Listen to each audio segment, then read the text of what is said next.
तो भाई राम राम सबको। एक नए दिन की शुरुआत हो गई है और अब मैं जा रहा हूँ गंगोत्री मंदिर। अभी सब परफेक्ट लग रहा है, पर मुझे पता नहीं था कि आगे क्या होने वाला है। राम राम भैया।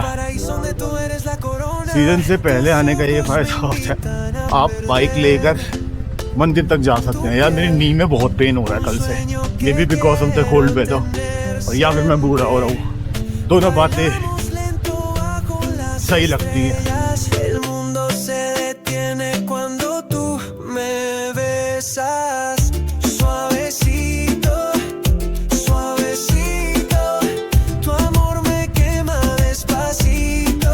ठंड बहुत है भाई, बहुत ठंड है। -1 -1 में है इस वक्त।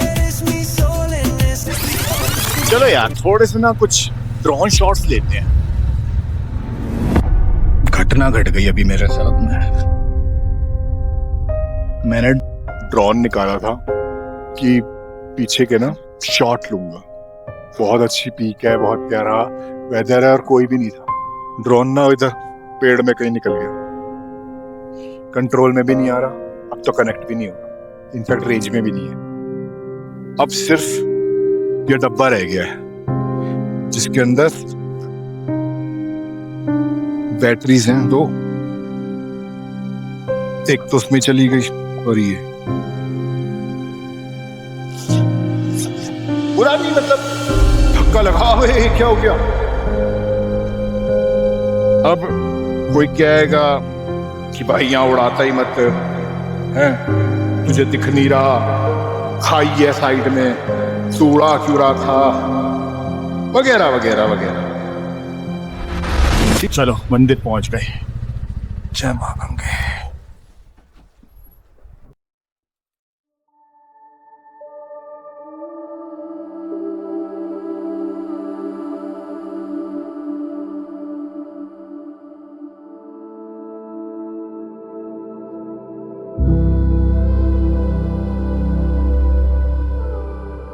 मंदिर तक का सफर तो पूरा हो गया था, लेकिन आगे का रास्ता अभी भी धुंधला था। मैं बस रिकॉर्ड करता रहा, जैसे कहीं ना कहीं कोई कहानी मेरा इंतजार कर रही हो। और फिर मेरी नजर उन पर पड़ी, एक संत जो चुपचाप दिया जला रहे थे।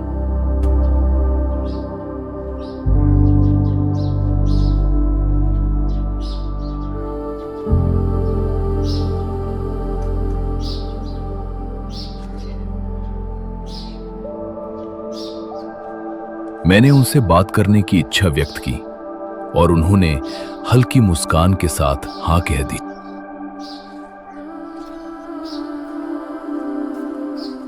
मेरा नाम अनुराग सेमवाल है, हमारा गांव मुखी मठ है। अच्छा पंडित जी, सबसे पहले तो आप ये बताओ कि आप गंगोत्री धाम में कब से हैं और कितने साल से हैं?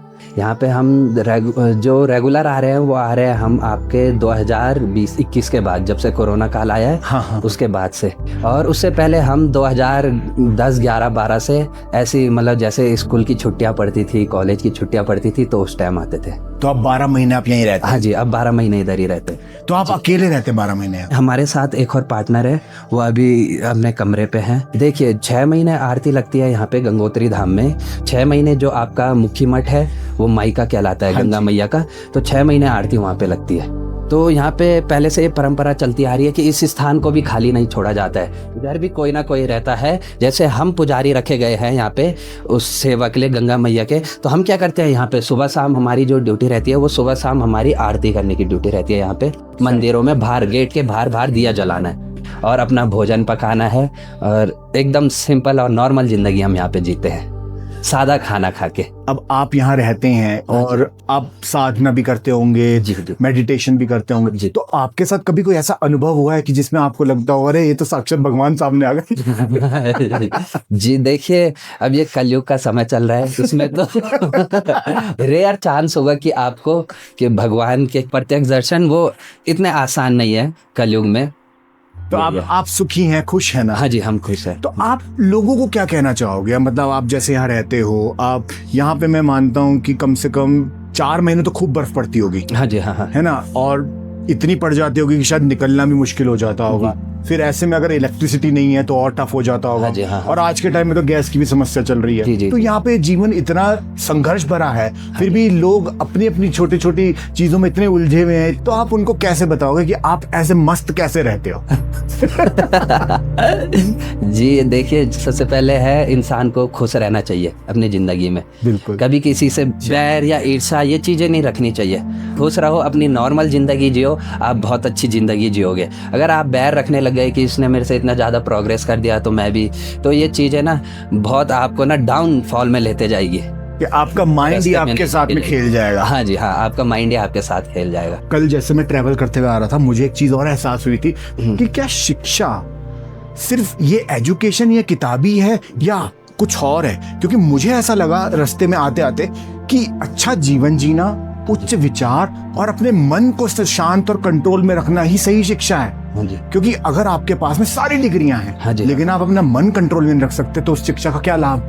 कुछ लाभ नहीं है, है बिल्कुल ना? कुछ नहीं। जो आपको असली शिक्षा मिलती है वो घर वालों से मिलती है, वो आपको स्कूल से भी नहीं मिलेगी, वो आपको घर वालों से मिलेगी। एक्सपीरियंस कि हमें आप, देते हैं। हाँ जी हाँ, आपने कैसा रहना है, कैसा चलना है, लोगों के साथ कैसा व्यवहार रखना है, ये सारी चीज जो ये है ना ज्ञान मिलता है वो घर से मिलता है, ना कि आपको स्कूल से मिलेगा। स्कूल से केवल आपको पढ़ाया जाएगा, एजुकेशन दी जाएगी। जो समाज में खड़ा होना है वो घर वाले ही सिखाते हैं, वो और कोई नहीं सिखाएगा आपको। बिल्कुल जी। बिल्कुल। बट मैं भी यही कहूंगा सब लोगों को कि अगर कई लोग समझते कि उन्होंने पढ़ाई नहीं की है जी। और वो अनपढ़ हैं, तो ऐसा ना ही सोचे, हाँ जी, हाँ। बल्कि अपने विचारों पे फोकस करें, विचारों पे। अपनी जिंदगी को देखें और यही जाने कि वो उसे और कैसे बेहतर कर सकते बेहतर कर सकते हैं। सही में मेरा तो यही मानना है। देखिए, जैसे धर्म में आजकल हमारे देश में देख रहे होंगे, धर्म में राजनीति करते हैं, तो मेरे हिसाब से देखा जाए धर्म कभी कोई खराब नहीं होता है, कोई धर्म कभी खराब नहीं होता है, इंसान खराब होता है।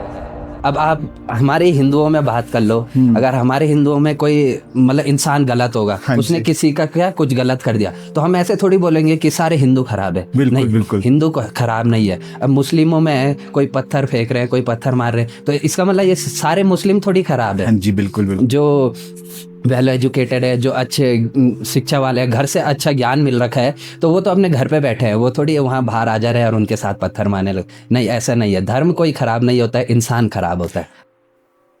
अच्छा पंडित जी, आप 3 टाइम खाना खाते हो या 2 टाइम? हम 2 टाइम। हाँ, ये मैं आपसे जानना चाहूंगा जी, जी, जी। कि एक साधु की जिंदगी है जैसे आपकी, जी। तो उस जिंदगी में जो आहार आप लेते हैं, आपने जैसे बताया कि सात्विक आहार लेते हैं सात्विक आप, आहार। ठीक है, और वो भी हल्का खाना बहुत। हाँ जी, हाँ हाँ। अब आजकल जिसमें आपका ना प्याज होगा ना लहसुन होगा, और तो अलग बात है। हाँ जी, हाँ जी। चीजों में और अलग बात है। तो मसाले प्याज भी और कम लहसुन भी नहीं होगा। मसाले भी कम से कम। हाँ जी, मसाला भी कम से कम। इस ऐसे खाने का फायदा क्या होता है? इससे आप एकदम स्वस्थ भी रहोगे, अच्छे भी रहोगे, और कभी आपको कभी कुछ दिक्कत, पेट से रिलेटेड कुछ परेशानी नहीं होगी। आप उन लोगों को क्या कहना चाहोगे जो लोग मोमोज खाते हैं? वो अगर उनको एक ही बात कहना चाहूँ तो अपनी उम्र क्या है घटा रहे हैं। जो हमारा स्टमक है वो उसको इजीली डाइजेस्ट नहीं कर पाता है। हाँ बिल्कुल। अच्छा, मैंने एक चीज और नोटिस की है, जो हम खाते हैं हम वो बन जाते हैं, जो खाते हैं वो बन जाते हैं। बन जाते हैं। अब जैसे कुछ लोग मांसाहार खाते हैं, हाँ जी, हाँ हाँ। तो वो लोग के अंदर वो नेगेटिविटी आ जाती है, हाँ हाँ हाँ, वो क्योंकि चीज़ जब एक प्राणी की हत्या हो रही हत्या होती है सही में, और है, वो उसका ये तो कहेगा नहीं आओ भाई मार लो, सही में वो रोएगा। जी जी वो जी। लेकिन उस पे तरस ना खाकर उसको मार देना, तो वो जब वो मरता है ना, वो मरता है एक नेगेटिविटी के साथ। वो नेगेटिविटी हम अंदर ले लेते हैं, अंदर ले लेते हैं शरीर में। ये लोग समझ नहीं पाते हैं हाँ जी, हाँ हाँ। कि एनर्जीज जो हैं वो एनर्जी से हम चल रहे हैं, हाँ जी, हाँ। सकारात्मक नकारात्मक। नकारात्मक। फिर लोगों को ये चीज समझ नहीं आ रही, वो स्वाद पे मर रहे हैं। हाँ जी, हाँ हाँ हाँ। ते है, लेकिन ये एक्चुअली साइंस भी प्रूव कर चुकी है इस चीज को कि जी। हर एक इंसान, हर एक चीज में एक एनर्जी होती है, एक ऑरा होता है अपना, जी, और वो उसको कैरी फॉरवर्ड करती है। अच्छा, यहाँ पे वो भी है ना, वो शिला जहाँ पे हाँ भगीरथ जी, जी ने, भगीरथ शिला, वो यहीं सीढ़ी से नीचे है, यहाँ पे मंदिर है। ये मंदिर देख रहे हैं आप, ये वाला? भगीरथ राजा जी का इधर पे है ये। अच्छा ये हाँ वाला, जी, हाँ जी, तो यहीं पे उन्होंने हाँ तपस्या जी, इसी स्थान पे तपस्या करी है राजा कितने भगीरथ वर्ष जी। तक की होगी उन्होंने? 5500 वर्ष तक। मैंने एक जगह ये भी पढ़ा था कि सतयुग में 10,000 वर्ष की आयु होती थी। 1 लाख करीबन। हाँ, और त्रेता युग में 10,000, जैसे राम जी काफी साल तक उन्होंने राज किया पूरा। हाँ जी, हाँ। फिर द्वापर में 1000 वर्ष जैसे श्री कृष्ण का युग था, और अब 100 वर्ष। कलयुग में घटती रहेगी, हाइट भी घटती रहेगी, और क्या है, आपकी उम्र भी घटती रहेगी। तो ऐसा आपने कहीं पढ़ा है ये किताबों में पढ़ाया जाता है। जब ये सब चीजें पहले से लिखी जा चुकी हैं, हाँ जी, तो हमारा अंत भी पहले से लिखा चुका होगा। हाँ जी, वो सत्य है कि हमें कोई ना कोई एक है जो हमें चला रहा है, पृथ्वी को चला रहा है यहाँ पे। ऐसा तो है नहीं कि हम मानना ही भूल जाए कि कुछ नहीं होता। तो महाराज जी, जो कर्म हम लोग कर रहे हैं, हाँ जी, वो भी वही करा रहे हैं। हाँ जी, वही करवा रहे हैं, पर हमारा पूरा लिखा जोखा है। तो उस कर्म का जो श्रेय होता है वो इंसान खुद को क्यों ले लेता है?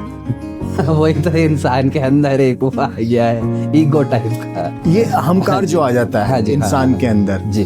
तो ये उसको कहता है ये तू कर। वो इंसान अपने को क्या है, भगवान से भी ज्यादा मानने लग गया है कि मैं हर चीज कर लूंगा, हर चीज पॉसिबल है मिलने। पर क्या भगवान अहंकार को नहीं जन्म देता उनके अंदर? बिल्कुल देता है। अहंकार एक बार टूट ही जाता है, कहीं ना कहीं पे आपको ऐसी ठोकर लगेगी कि आपका अहंकार भी वहां पे चूर हो जाएगा। तो फिर तो कुल मिला के फिर लीला ही है। सब कुछ हो ही रहा, चल रहा। कुल मिला के यही है, धर्म भी करो, कर्म भी करो, लोगों की सेवा करो, जहाँ पे लग रहा है कोई भूखा है वहाँ पे उनको भोजन खिला दो। कोई अब जैसे अब आप और मैं बात कर रहे हैं, हाँ जी, और कई लोग इसको देखेंगे, हाँ जी, कई लोग इसको सुनेंगे, कई लोगों को ये चीज समझ में आएगी, कई लोग को ये चीज समझ ही नहीं आएगी। तो जिनकी समझ में आएगी उसकी समझ में भी वही डलवाएगा। हाँ जी, हम तो सिर्फ निमित्त हैं। हाँ जी, हाँ। और जिनकी समझ में नहीं आएगी जी, उनके इस लेसन बाकी है। लगता है आपको ये बात? हाँ हाँ, अरे बिल्कुल, उनको अभी समझना बाकी है, समझना बाकी है, अभी शिक्षा अधूरी है। जी जी जी। और हमारी भी अभी शिक्षा खूब अधूरी है जी, अभी पूरे ज्ञान नहीं, ज्ञान तो अंत ही नहीं है जी। ज्ञान तो जैसे पानी बहता रहेगा, ये गंगा जी मतलब सदियों से बह रही है, ऐसे ज्ञान बहता रहता है। सही में, जितना लपेट सको लपेटो। सही में। इंसान के अंदर एक सीमा है, हाँ, हम एक सीमा में है, हाँ। लेकिन ज्ञान की कोई सीमा नहीं है। क्योंकि आज भी देखो ना महाराज जी, आप ऊपर देखोगे इतने तारे सितारे दिखते हैं, हम अब तक ऐसा कोई टेलीस्कोप नहीं बना पाए कि हम देख सके वहां रह कौन रहा है। सही में। तो हम क्या ही वैल्यू है हमारी? कुछ नहीं, फिर भी हम इतना अकड़ के चलते हैं। कुछ वैल्यू सही में। क्या वैल्यू है हमारी? इस बात का जवाब तो मुझे मिला नहीं।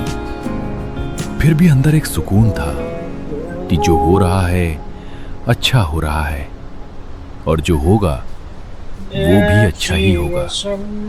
इसी सोच में मैं आगे बढ़ ही रहा था कि एक आवाज ने मुझे अपनी तरफ खींच लिया, और मैं बस उसी दिशा में चल दिया।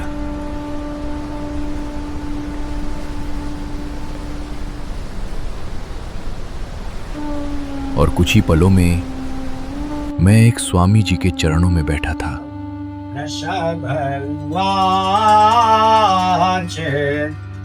अथावरम सर्व पुराण गुहम निशेष पापोगहरम पवित्रम जय पदम सर्व विघ्न मोचनम वक्ष्यामि शिवम कवचम हिताय नमस्कृते महादेवम विश्वव्यापिन विश्वम वक्षे शिवमहं वरं सर्वरक्षाकरणीणाम् सूचो देशे समासीनो यथावत् कल्पितासने जितेन्द्रियो जित्रासिन्ये चिन्महं हर्ते पुंडरीकान्ते सन्निविष्टम् सौतेजसा व्याप्त नभोऽवकाशम् अतिनिन्द्रियं सूक्ष्मम् अनन्तमादम् ध्यायेत परानन्दमहं महेशं दयानावधूताखिलकृतबन्धशीचरम् चिदानन्द निमग्न चेता संशनयास्य समाहितात्मा शिवेन कुर्यात् कवचेन रक्ष्यामि मां पातु देवोऽखिल देवतयात्मा संसार कूपे पतितं गंभीरे तन्नाम दिव्यं वरमन्त्रमूलम् भुवोतु मे सर्वमगं हृदये स्थितं सर्वत्र मां रक्षतु विश्वमूर्तिः। मैंने पहली बार किसी साधु को इतनी गहराई से भक्ति करते देखा। मैं बस वहीं बैठ गया। वो कुछ मांग नहीं रहे थे, बस पूरी तरह से समर्पित थे, और शायद इसी वजह से वक्त का पता ही नहीं चला। थोड़ी देर बाद जब उनकी पूजा खत्म हुई तो मैंने उनसे बात की।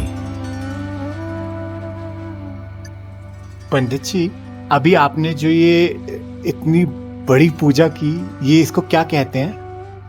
इसको अमोघ शिव कवच कहते हैं। ये हर तरह से जो है भक्त की रक्षा करता है। ये बहुत सुंदर था, मैंने इससे पहले कभी ऐसा नहीं सुना। मेरा रोना निकल रहा था मेरा, सच्ची में बहुत सुंदर था। समझते हैं संस्कृत कुछ? शब्द तो समझ नहीं आते, बट कुछ कुछ तो समझ में आता है। सरल जो शब्द है वो समझ है।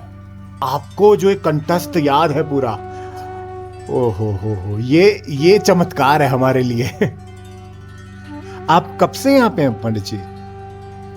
यहाँ में समय हो गया। काफी समय हो गया। उन्होंने बताया कैसे उन्होंने अपनी पूरी जिंदगी भगवान को समर्पित कर दी। उनकी भक्ति देखकर एक पल के लिए मुझे भी लगा, क्या मैं भी यहीं रह सकता हूं? मैंने उनसे पूछा, क्या कोई भी यहां रह सकता है? वो बोले, गर्मियों में तो रह सकते हो, पर सर्दियां में। हाँ, जो शीतकाल में यहाँ साधु साधना करते हैं उनकी लिस्ट बनती है और डीएम से पास होती है, वही साधु यहाँ रुक करके साधना कर सकते हैं जिनका लिस्ट में नाम होता है। अच्छा,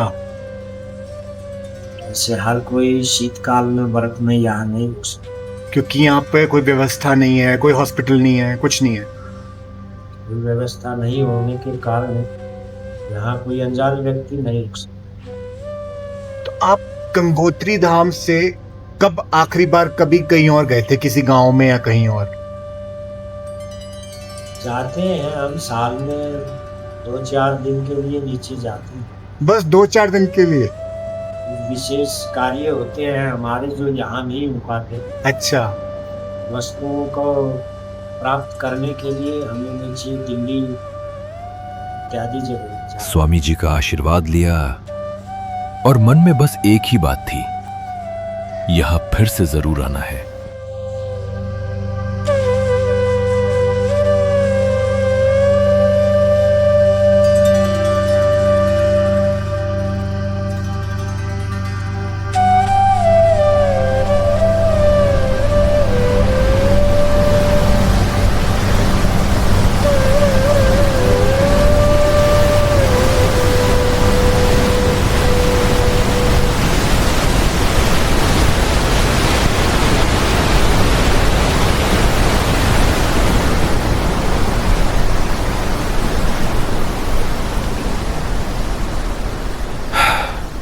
फिर मैं अपनी कहानी में आगे बढ़ गया। हाय, पैरों में दर्द है यार, लेकिन अब चलते हैं, बस हो गया।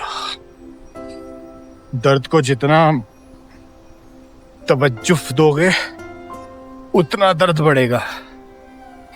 Ignore the pen.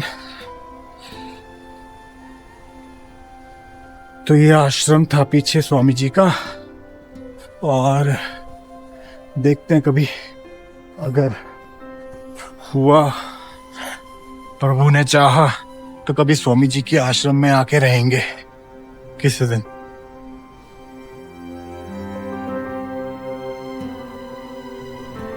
अब ये हम जा रहा हूँ, हम जा रहा हूँ, हम जा रहा हूँ, हाँ हम जा रहा हूँ।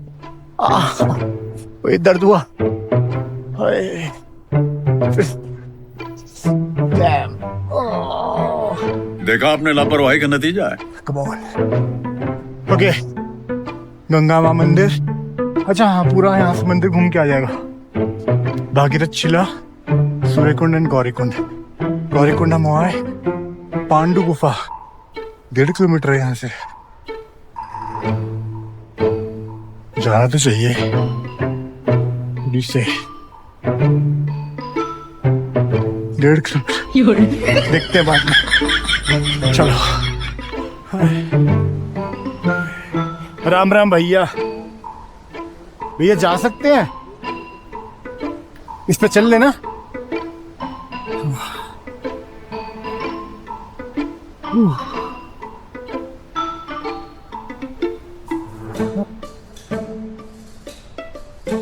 अच्छा, इधर से जाना है। ओह, छोटी सी किचन।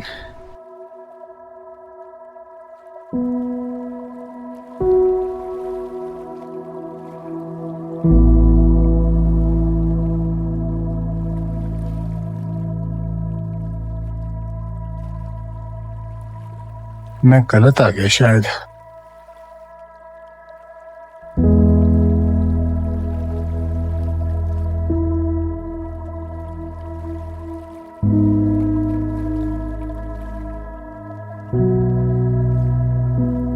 भैया मंदिर का रास्ता कहाँ से है? सीधा? अच्छा रास्ता इधर, ओके ठीक है। How stupid I am. मैं खुद ही गलत हो गया, ये आगे रास्ता जा तो रहा है। So stupid of me. Oh I am glad मैं यहाँ भी आया।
भाई इधर की ना पर्वतों को देखो यार, ये चट्टाने क्या औकात है हम लोगों की इनके आगे।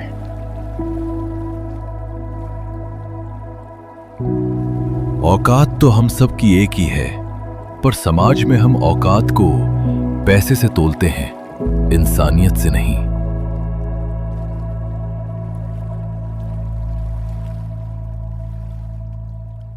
मुझे लगा कहानी यहीं खत्म हो जाएगी, पर जो आगे हुआ उसने सब बदल दिया।